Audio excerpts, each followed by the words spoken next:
Hi, I'm your host. Do you know me? Yes.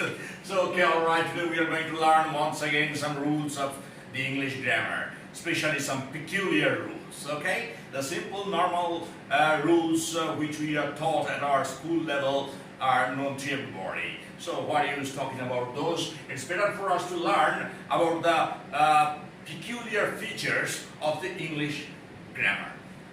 So, alright, today what we are going to learn, see, I was in the whiteboard and some words. Alright, the words are written in small type, small font. I'm very sorry, my dear. If you have any difficulty in making out what is written here on the whiteboard, please let me know that in the comment box so that afterwards I can rectify my errors. Well, now pay full attention to the whiteboard. With some verbs, you can use the structure verb plus somebody plus ing. First, get it into your mind very firmly. Look once again. Verb plus somebody plus ing. Ing here means verb plus ing, because ing must be added to the verb, then only this ing is useful, or else nowhere you can use ing without the verb.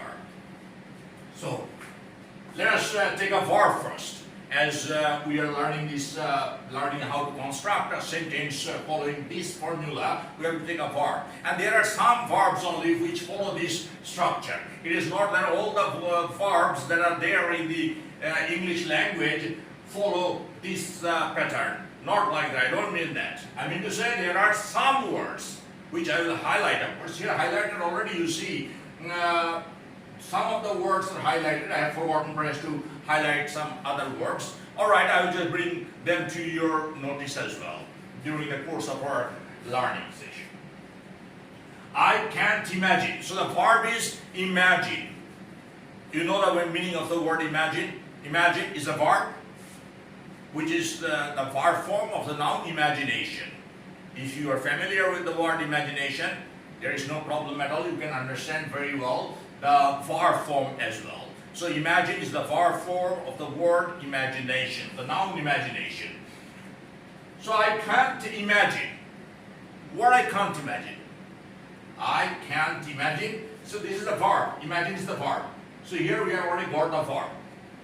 Next, plus somebody. So here let us see whether somebody is there or not.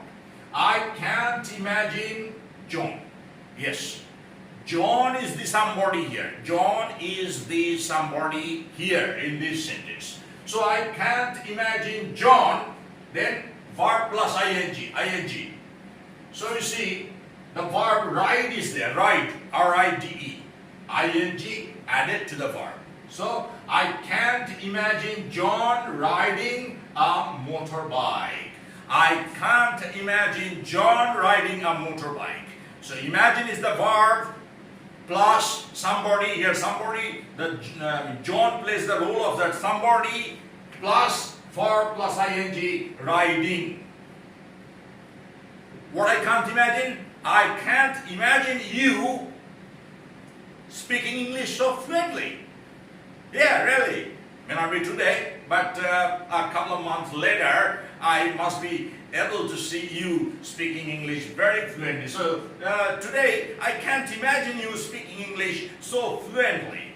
So that is imagine plus John, the sentence that I have made. In that particular sentence, you played the role of somebody. So I can't imagine John riding a motorbike. I can't imagine you riding is being replaced by speaking, verb plus ing speaking English so fluently. Let's move on to the next one. So here imagine is the verb. So imagine, I should have underlined the word imagine, the verb imagine, but I have forgotten. I'm sorry for that. You can't stop. Here in this sentence, S-T-O-P, stop. This word S-T-O-P, stop, should have been underlined. It is my fault, it is my mistake. I am very sorry. My bad. Alright. You can't stop Jack doing what he is determined to do. So verb, stop, somebody, Jack. Jack is playing the role of the somebody here, okay? Part plus ing, do plus ing, doing. The formula is absolutely full. You can't stop Jack doing what he is determined to do.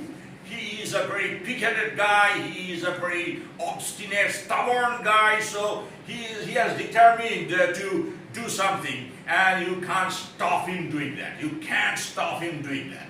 Okay? So stop him plus verb do plus ing.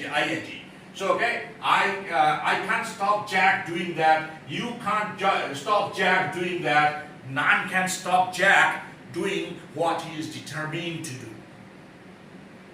Let's move on to the third one. Did you really say that? This part, it is not necessary for us to take this part into our consideration right at this moment. It is not very important. It has been written here just to complete the sentence. The second sentence. Did you really say that? This is a question. Did you really say that? I don't remember. Here we have got the verb. This is the verb we are looking for. So, I don't remember verb. Here see the formula verb plus somebody. Here we have to find whether somebody is there or not. Yes, you is there. So, somebody, you, this particular word you here plays the role of somebody. So, I don't remember you plus verb plus ing, verb ing. That is, say plus ing. I don't remember you saying that. I don't remember you saying that. Do you remember me telling you so? I don't remember him coming to my house. Do you remember me speaking Bengali? Yeah, that's what I remember. Plus, but yes, it's not that I don't speak, I speak. But here it's just for the sake of constructing a sentence that I have constructed this sentence. So don't take this sentence at face value, okay? Did you really say that? I don't remember you saying that. Here, in this construction, if you want, you can use I don't remember having. Here you can use having. I'm sorry, I don't remember plus somebody, you. After that, before this verb plus ing, you may use having. So, if you use ing with have, having, so then this formula is followed. Verb plus ing, here say plus ing is there, we may say have plus ing, having. So if we say having, so after having, very naturally, the third form of the verb say will be used. And the third form of the verb say is said. So I don't remember you having said that. Having said that. Why having said that? Because the action has already taken place. You have already said. So the action is over, therefore we may use this construction, having said that. If you don't like, don't use. There is no hard and fast rule that you have to use this particular pattern. Alright. This is all about these three words: imagine, stop, and remember. We have seen the pattern, we have seen the formula. We will be making sentences with these three words following this formula now, from now onwards. Note the passive form. Now, if you are asked to make a sentence with a certain word that follows this type of a construction, then in the passive voice, how will you make that? For that, there is an example here. I don't mind. Here the word verb is mind, M-I-N-D. Mind is the verb, which should have been highlighted by underlining. I'm sorry. I don't mind being kept waiting. So here, as we are using the passive voice, we cannot use this somebody. Somebody we cannot use. Why? I don't mind being kept waiting. Here, I is the agent. I is the doer. If I itself is I don't know whether I should say himself or itself. Okay, all right. Here, for the sake of the word, let us say itself. I itself is the doer, agent. Therefore, I don't mind being kept straightway. No, somebody. Mind plus verb plus ing. Now here, verb plus ing, we have to add ing to be because it is in the passive voice. And you know very well the rule of the passive voice. So, following the rule of the passive voice, we are constructing this sentence. I don't mind being kept waiting. Being kept waiting. What's the meaning of this? I don't mind people keeping me waiting. So this word people is understood here. So if people keep me waiting, I don't mind. If people keep me waiting, I don't mind. I don't mind being kept waiting. Alright? Clear? Let's move on to the next one. When you are talking about finished action, yes, that is what I have told you here. In case of the third one, I don't remember you having said that. It is also the same as what I have already told you. So when you are talking about finished action, the action has already taken place. Alright, so you can say having plus third form, having done, having stolen, having said. Do, verb do, the third form is done. Verb steal, the third form is stolen. Verb say, the third form is said, etc. etc, etc. It is not that only these three words can be used in this fashion. Many words that which can use in this fashion, therefore etc. is written here. So let us see a construction. He admitted having stolen the money. He has already stolen the money. Now he is admitting, or he admitted in the past. Before the time he admitted this, he had already stolen money. Therefore, we are using have plus ing plus the third form of the verb steal. So he admitted, what did he admit? He admitted having stolen the money. He admitted having stolen the money. There, I will tell you something about this afterwards, okay? Wait. It is not always necessary, yes. As in this case I have told you, that if you want, you can use this. I don't remember you having said that. If you don't like to use having, don't say, don't use, but verb plus ing, saying is going to do the trick. That is what is written here as well. It is not always necessary to use having done, having said, having stolen, etc. You can also say they admitted stealing the money, or he admitted stealing the money. Alright? So he admitted this verb. You have to remember this verb, admit, A-D-M-I-T, plus verb plus ing. Because when I am myself the doer, then why shall I go to write about somebody else, him or her? See, somebody, this word becomes then void. This particular part of the formula is cancelled, crossed out. Okay? So, let us see this. They admitted stealing the money. Or the thief admitted having stolen the money. If you don't like to use having, don't use. The thief admitted stealing the money. I now regret saying what I said to you. The verb, you should remember, it should have been highlighted. I now regret. R-E-G-R-E-T, regret. Saying. Regret plus verb plus ing. I regret to, don't say. I regret saying what I said to you. Because the action has already taken place.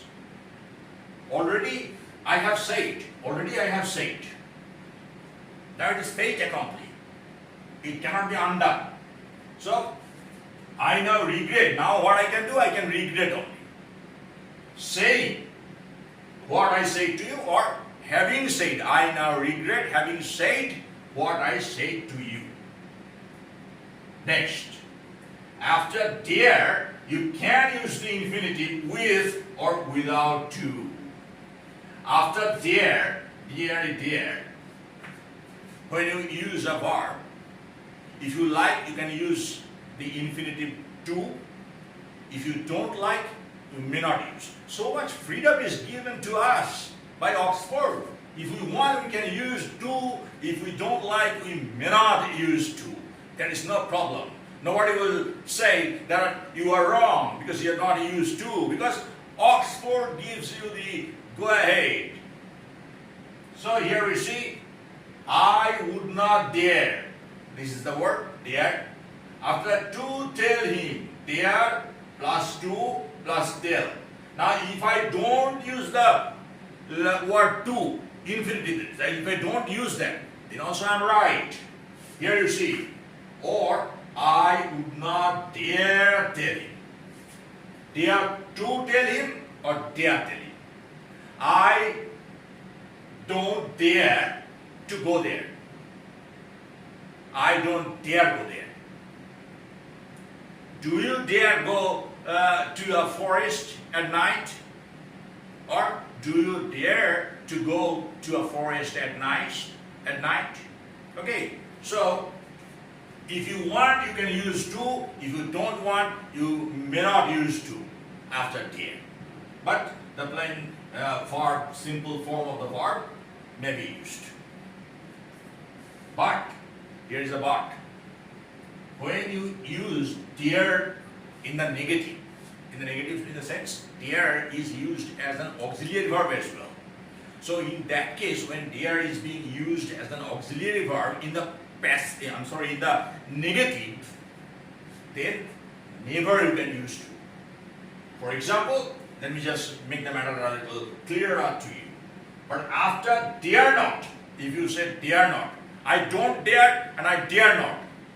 If you say I don't dare, then dare is the principal verb. There you can use to, you may not use to. If you don't like, you may not use to. But in this respect, I dare not, if you use dare not as an auxiliary verb, after that to never will be used. I dare not tell him what happened. I dare not challenge you. I dare not challenge you. You dare not talk to your father in that fashion. You dare not talk. Okay? Here it is not.